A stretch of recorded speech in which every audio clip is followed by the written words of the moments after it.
Welcome to episode 3 of Wine Terroir. Thank you for joining me. My name is Robert Vernick. In today's episode, we're going to be talking about aromatic white wines.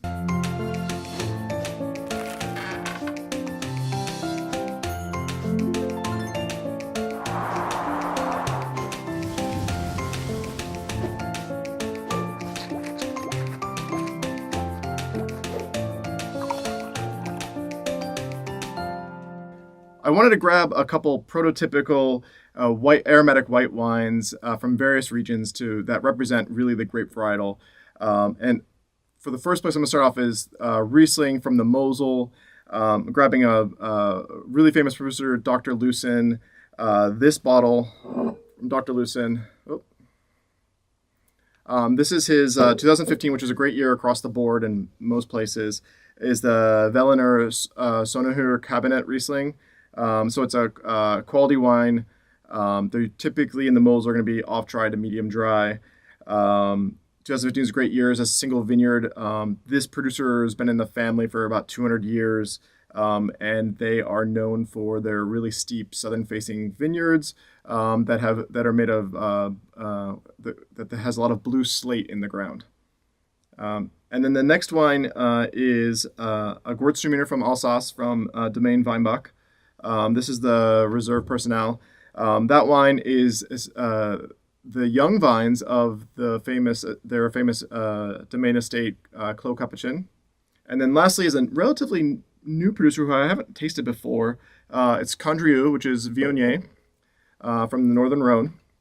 And this producer is imported by K&L Wines, so it's a direct import. And Domaine Clos Lobont, it's a relatively new, I think they started in the early 90s producer, but I wanted to give them a try because I haven't had them before. But I typically love Condrieu when it's done right. I think it's one of the rare places in the world where Viognier is done right. All right, let's jump in with the Riesling. Okay, again, this is the Dr. Loosen, 2015 Dr. Loosen. Veltliner Sonneher Cabinet Riesling from the Mosel. First off, getting a medium plus intensity on the nose. Really smell that fruit. Nectarine, white peach. Getting a little bit almost like orange juice. Also a flinty, smoky, almost smoky, flinty note. Not petrol, not too young for that still. Almost a little floral as well, like kind of a white flower acacia kind of thing going on. Yeah, a lot of primary fruit. Even maybe a little bit of lime zest as well.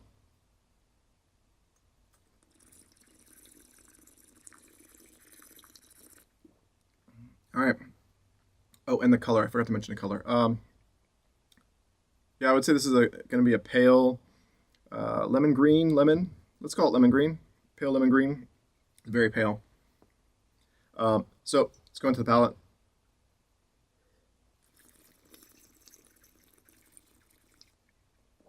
First thing off, the sweetness has got some sugar. It's not ridiculously sweet because it does have high acid, but the sugar level here I would say is medium dry. Again, you can get cabinets in ranges that are dry to medium sweet even. This is hard to tell how sweet it really is. I'm guessing about 40 grams per liter given it's a pretty ripe year, 2015, but the acidity is high and it really cuts through, and this is really, really pleasant.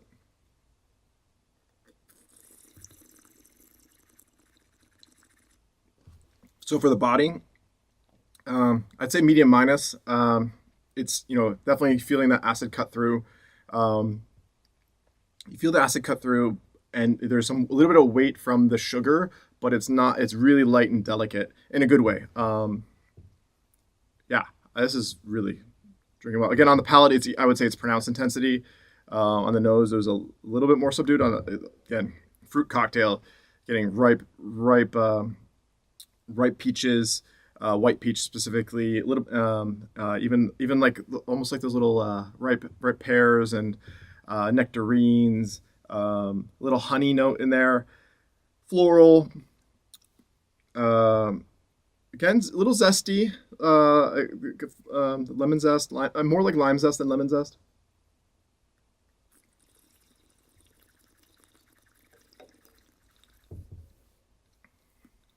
Again, a touch of floral as well. Again, the acacia, almost orange blossomy. Wow. Um, really good finish. I mean, clean finish makes you want to drink more. I'd say it's medium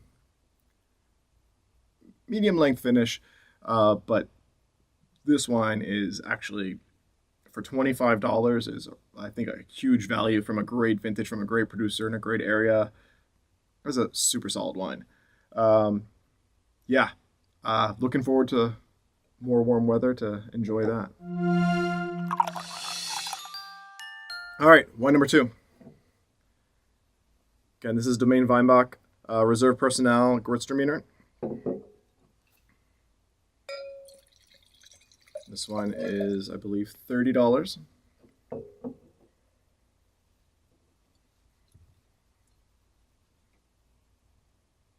Pronounced. This wine's jumping out of the glass. This is a pronounced intensity. In terms of color, I would say this is a pale lemon. Not as much green inflection as the Riesling. I'm getting a little bit of a like smoke, like when you put out a candle when you first put it out and you get that like kind of like sulfur, like not sulfur is the wrong word, but like the kind of like little smoky note that's also waxy. Um, Watermelon rind, like when you chew down to the bottom and you get that green part, you get a touch of that sweetness from the red of the watermelon, the core of the watermelon, but then you hit that little green note. Here I'm getting roses and like jasmine as well, almost herbal tea. Maybe a little like lychee dragon fruit, lychee or longyang kind of fruit on there as well, tropical. No, and then here I'm also this would be like canned peaches as well, like that kind of like really sweet, the ones that come with that like syrupy sugar water, or I guess syrup. All right, let's taste this bad boy.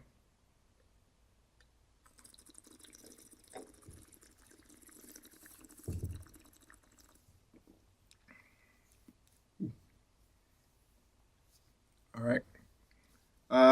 Sweetness level. I'll start with intensity. I think this is a little probably medium plus on the palate in terms of intensity. It's not as pronounced as the nose is. Um,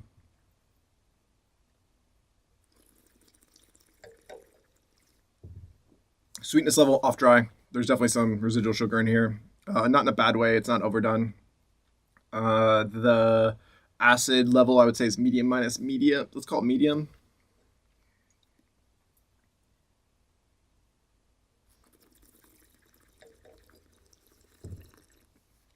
Alcohol's coming off a touch hot for me. I'd say medium plus. I think it says only 13 and a half or so. Yeah, 13 and a half on the bottle. I don't know that it's wearing its alcohol as well. Again, 2015 ripe vintage. Gewürztraminer has the potential to get really big and large. Um, Body on this wine, medium plus, almost full. Let's go with medium plus.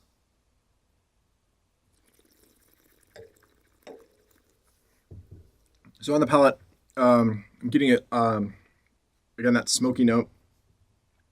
Still watermelon, canned peaches, almost like canned pineapple as well. That kind of like tinned, minerally note. I'm not. It's and then it finishes in like a bitter, like a clove gingery finish. Still getting a little bit of the floral, but not as much as on the nose. Again, I like rose and jasmine. Um, it's interesting. Yeah, the bitter it's not overpowering, but it's really persistent, and I would say that finish is medium plus length. Again, that persistence is lingering in there. Uh, I I think it's maybe a little too ripe for the structure that it has.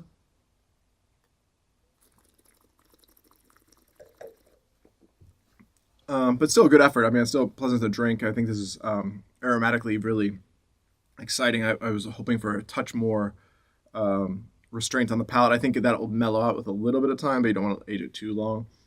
So I'd probably flag this as about 87 points. And then jumping into the last one. Again, Domaine Clos de Lobont, La Roche d'Arboul, Condrieu. So again, Condrieu in just south of Côte Rôtie in the northern Rhone. Essentially, best place in the world for Viognier. And I believe these are they're an organic producer as well. And this bottle is about $50.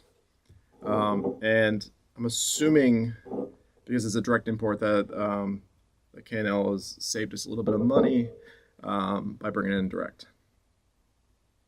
The color, I'm getting pale gold on this point. Looks like there's some oak aging.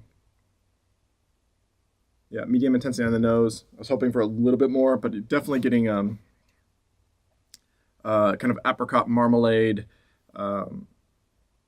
honey, oak. There's definitely some oak on here. Yeah, definitely like marmalade jam, honey, little floral, little lanolin waxy note as well. Again, something I often get in like with Chenin Blanc from Loire Valley. I get like this kind of like mineral copper penny note. Waxy for sure. Interesting. Starting to come out. And the oak is not like buttery extracted or super pronounced woody, but you can definitely tell that there's a slight smokiness, kind of like it's probably partially used oak, and you can tell there's a little toast on there.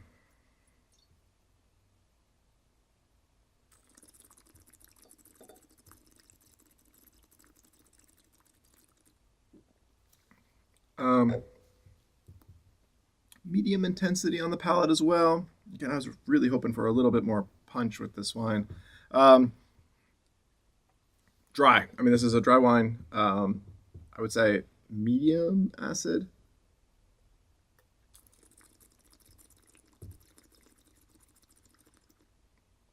Yeah, medium acid. Definitely medium acid. Medium plus alcohol, but it's not bothering me. What is this? What is this guy at? 14. It's not bothering me.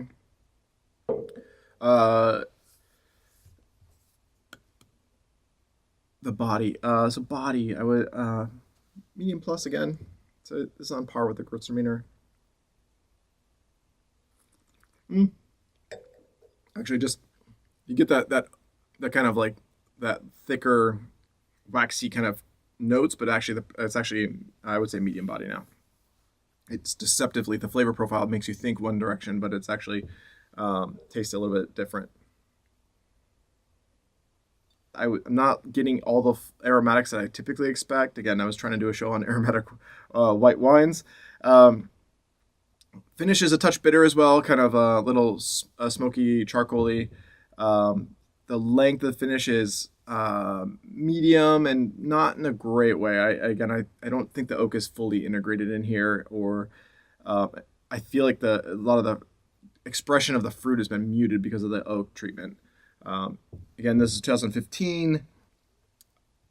I don't know. I'd say 84 points. I mean, it's drinkable. It's just not something that I want to seek out and kind of bring to a party. And for price point wise, definitely the Riesling was hitting it on all cylinders for me in terms of value for the money. But interesting lineup. I was hoping that the Condrieu would represent, and unfortunately it's a little bit of a letdown. Still well made, and maybe it'll improve a little bit with time, but not for me at the moment. Yeah, that's the show. Hope you enjoyed this episode. I'm trying to tighten them up a little bit and get them out on a pretty regular basis. So please, thank you for watching. And if you have any questions or comments, please hit me up in the comments section below, or follow us on Instagram, Facebook, or Twitter with the links that should be right next to me, whatever direction they pop up. Again, thanks for watching. Cheers.